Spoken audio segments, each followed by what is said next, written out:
সনদ বাস্তবায়ন বিলম্ব হলেও জুলাই হত্যার বিচার স্বাভাবিক প্রক্রিয়াতেই এগিয়ে যাবে বলে মন্তব্য করেছেন অ্যাটর্নি জেনারেল মোহাম্মদ আসাদুজ্জামান। এতে বিচার কাজ কোনোভাবে বাধাগ্রস্ত হবে না বলেও জানান তিনি। জুলাই সনদ বাস্তবায়ন না হলে দেশ পিছিয়ে পড়বে বলেও মন্তব্য করেন অ্যাটর্নি জেনারেল।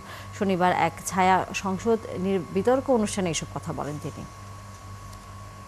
অধিকার আমার ক্ষমতা আমি ছিনিয়ে নিলাম, আমার ভোটের অধিকার আমি অ্যাসার্ট করব, কিভাবে করব, সেই কিভাবে করবে জায়গায় যেই এই জুলাই সনদ হয়েছে। সুতরাং দুইটাকে এক জায়গায় করে দেখার দরকার নাই, সাংঘর্ষিকভাবে দেখারও দরকার নাই। বিপ্লবোত্তর সব সময়ে বিপ্লবে অংশগ্রহণকারী জনগোষ্ঠী ভবিষ্যতে কিভাবে শাসিত হবেন সেইটা নির্ধারণ করার ক্ষমতা, দায়িত্ব তাদের আছে। তারাই জনগণ, তারাই সর্বময় ক্ষমতার অধিকারী।